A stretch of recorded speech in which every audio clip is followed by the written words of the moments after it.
నేత కాంగ్రెస్ అధికార ప్రతినిధి కూడా మనతో అందుబాటులో ఉన్నారు. కైలాష్ గారు, మొదటి నుంచి కూడా మీరు రెఫరెండం అని చెప్తూ వచ్చారు. ఈ పార్లమెంట్ ఎన్నికల్ని మా 5 నెలల పాలనకి ప్రజలిచ్చే తీర్పు అన్నారు.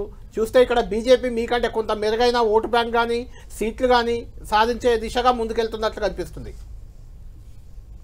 సార్ నమస్కారం. ప్యానల్ ఉన్న పెద్దలందరూ కూడా నమస్కారం. డెఫినెట్ అండి, ఎందుకంటే వచ్చినటువంటి 5 నెలల్లో ప్రజలకు ఏదైతే మేము వాగ్దానాలు నెరవేర్చామని చెప్పి ప్రజలకు అధికారంలోకి వచ్చినాం తప్ప ఒక మతాన్ని అడ్డం పెట్టుకున్నాం, లేకపోతే భావోద్వేగాలను రెచ్చగొట్టడం ద్వారా ఓట్లు అడగలేదండి. ప్రజలకు కావాల్సినటువంటి కనీస సంక్షేమ పథకాలు, ఇల్లు కానీ, వైద్యం కానీ, విద్య కానీ, నిరుద్యోగులకు సంబంధించిన ఉద్యోగాల విషయం లోపల మేము ఎజెండాలు పెట్టుకుని వచ్చినాం.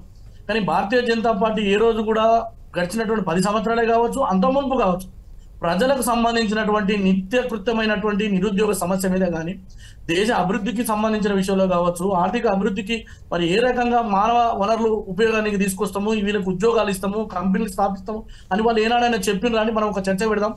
ఇవి ఏ రోజు కూడా వాళ్ళు ప్రజలని ఒక రకమైనటువంటి మూడ్లోకి తీసుకుపోయి దాన్ని మొత్తంగా ఒక సెక్షన్ ని మొత్తం ఒక వైపు తీసుకుపోయి మరో సెక్షన్ ని బూచిగా చూపించి ఓట్లు సంపాదించే కార్యక్రమం చేశారు.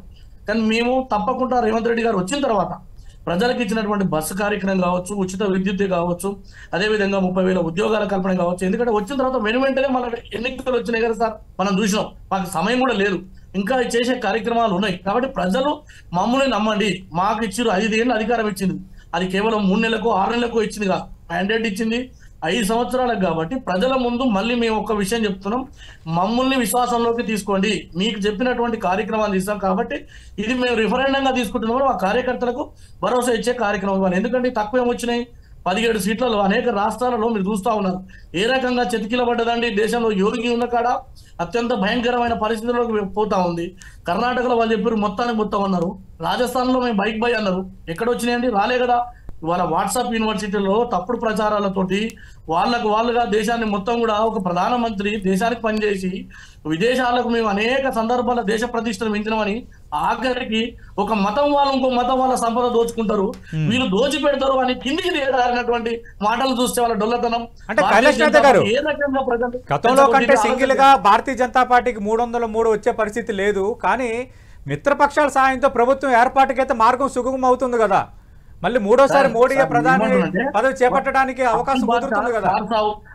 అప్కి బార్ 400 వాళ్ళే 370 వస్తున్నారు. ఇవాళ వాళ్ళకి సొంతంగానే 272 వచ్చే పరిస్థితి లేదు కదా. నేను కాదనట్లేదు. What about Congress? మీరు ఇంకా 100 నెంబర్ కూడా చేరలేదు.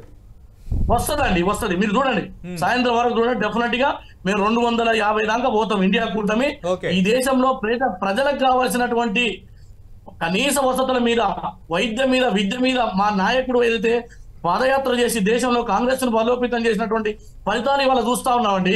ఆయన ఉత్తరప్రదేశ్ పోయిన తర్వాత ఎంత పెద్ద ఎత్తున పెరిగిందో మీరు చూసినారు. కాబట్టి ఇవాళ మా యొక్క ఫలితాలు కూడా రాహుల్ గాంధీ గారి యొక్క కష్టం, అదేవిధంగా ఈ భారతీయ జనతా పార్టీ చెప్పినంత అభివృద్ధి ఈ దేశంలో లేదు. అది సోకాల్డ్ మేధావులకు, సోకాల్డ్ కార్పొరేట్ శక్తుల పరమైనటువంటి సంపదని దేశ సంపదగా చూపించడం, లేదా 2 కోట్ల ఉద్యోగాలు ఇస్తున్నటువంటి పరిస్థితులలో నిరుద్యోగులను పట్టించుకున్నటువంటి పరిస్థితి, జిఎస్టీ పేరుతో నోట్ల రద్దు, రైతుల, ఇవన్నీ కూడా మనం ఆలోచన చేస్తే 10 సంవత్సరాల అభివృద్ధి మీద మాట్లాడేదాన్ని నరేంద్ర మోడీ గారు మనం చర్చ